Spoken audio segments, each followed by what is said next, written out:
Hi there, I'm Patricia Polacco. I write and illustrate children's picture books. And today I'm going to talk to you about a book called Sticks and Stones. I'm here at Pulaski School with some of my friends. I've been here talking to them for most of the day today. I am in, tell me where I am. What city am I in? Little Rock, Arkansas. I knew that. I actually knew that.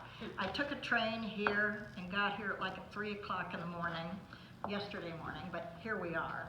How many of you have heard the old saying, sticks and stones will break my bones, but names will never hurt me? Have you heard that? Yeah. It's about teasing, and that's kind of what this book is about. But I'm here to tell you, I would rather have sticks and stones thrown at me than somebody taking me apart with words. Because words go in deep and really, really hurt. But in this story, there I am as a kid. This little boy, his name was Tom Shove, and this girl is Ravon Sauls. And these are kids I went to school with in Michigan.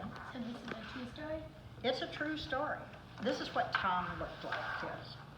He was kind of a gawky, he had beautiful black hair and big brown eyes, but he wore these horn-rimmed glasses that made his eyes just huge. Was he a nerd? Was he a nerd? Yes, by today's standards, you would call him a nerd, absolutely. But what we had in common is I was a ballet dancer, so was he. And we were in a very small town in the Midwest, and there, little boys can't be ballet dancers, not without getting teased. And that's what this story is about. We had this one kid, I'm not allowed to tell you his real name, who just tormented and teased Tom. He never gave him peace, but I just adored Tom. They used to call Tom Sissy Boy, and they called me Cootie because I had sores on my face, and they called Ravon her ugliness. Was he mean to everyone in the class? Yes. So he obviously had a problem. But you know, when you're a kid, you don't figure that out. If somebody's ripping you up, you just don't think about that. All you know is they're after you, and it makes you sad. So it didn't occur to me the problems he must have had. It looked like he had an entourage. Oh, he did. Very good. An entourage. Very good. Well, it's true. But we used to go up to Tom's house. Now, here's what's interesting. This house up on the hill is where my parents used to live, and they sold the house to Tom's parents. And it was a perfect place to go up, and we used to fly kites. He's the host there that made. Yeah. Ravon, actually, she ended up being a textile designer in Paris. So she would paint on silk, and the kites were the most beautiful things I've ever seen. But, and we used to daydream and look at the sky and wonder and think about our lives. But I remember the first time I went to Tom's house, I didn't do them justice, but he had things on his wall. Sadler's Wells Ballet, for instance, is now the Royal Ballet of London, but at that time it was called Sadler's Wells, the New York City Ballet. And that's when I found out Tom was a ballet dancer. And believe me, at that time, that was, you know, little boys weren't very kind to him because of that. Halloween, we got picked on by this boy who was so mean. But I remember Tom and we went to the Nutcracker, and we got to see a ballet. How many of you ever been to the Nutcracker? Isn't it a wonderful thing? And there's also a movie, I don't know if it's still around, it was called The Red Shoes, with Moira Shearer. She was a dancer along with Margaret Fontaine, and it's probably one of the finest ballet movies you will ever see. If ever you hear of it, watch it. So that's what he and I had together. He was such a wonderful boy.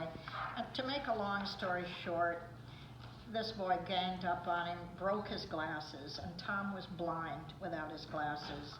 And this kid just gave him no peace. But I remember then I found out Tom had decided to be in the talent show at school, and he was going to do ballet.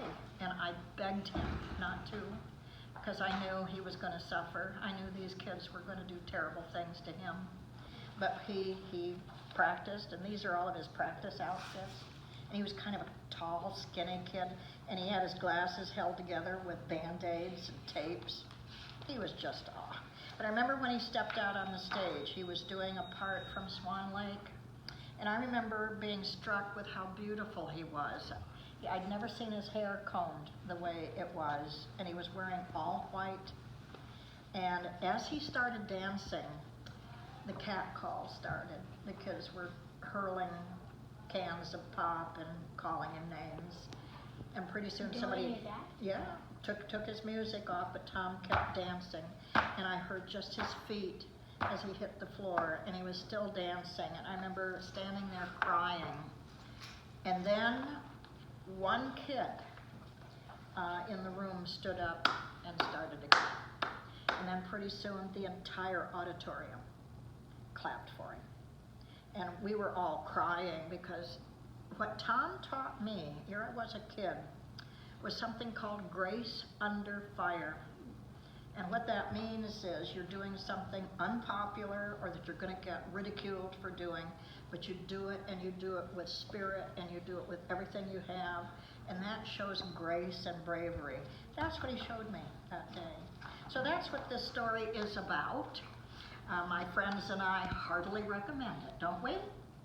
Yeah, turn around and say, we recommend this. We recommend this. So do get this book, especially if you have a child that's dancing to the march of a different drum.